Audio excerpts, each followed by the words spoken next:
അല്ല ഇത് പറ, പെണ്ണിനെ നിന്നെ ഇഷ്ടപ്പെട്ട? തന്നെ ഇഷ്ടപ്പെടാതിരിക്കാൻ. സത്യം പറഞ്ഞാൽ നിനക്കൊരു പെണ്ണ് കിട്ടുമെന്ന് ഞാൻ സ്വപ്നത്തിൽ പോലും വിചാരിച്ചില്ല. പിന്നെ ഒരു കണക്കിന് നല്ലതാ, കുറച്ച് പക്വതയൊക്കെ വരും. ഇപ്പൊ എനിക്ക് എന്താ പക്വതയ്ക്ക് കുറവ്? കുറവൊന്നുമില്ല, പക്ഷേ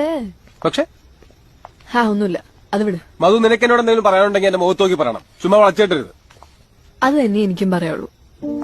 ഞാൻ നിന്നോട് എന്താ വളച്ചേട്ടി പറഞ്ഞിട്ടുള്ളത്? കിടന്നലറാതെ. അലറിയതല്ല, കാര്യം പറഞ്ഞതാ. എന്റെ ബി.പി കൂട്ടണ്ട, ഞാൻ വെറുതെ പറഞ്ഞതാ. എന്ത് വെറുതെ പറഞ്ഞാന്ന്? എന്റെ പൊന്നോ, ചെക്കൻ കാണാൻ വരുന്നുണ്ടെന്നൊക്കെ പറഞ്ഞ വെറുതെയാന്ന്. എന്തിന്? ഞാനും അങ്ങനെ പലതും പറയും.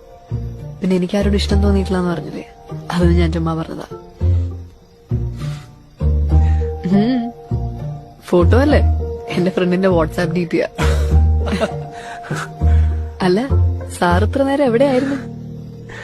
ഞാൻ പുറത്തൊരു ചായക്കടയിൽ വെയിറ്റ് ചെയ്തിരിപ്പുണ്ടായിരുന്നു. എത്ര ചായ കുടിച്ചെന്നറിയാമോ?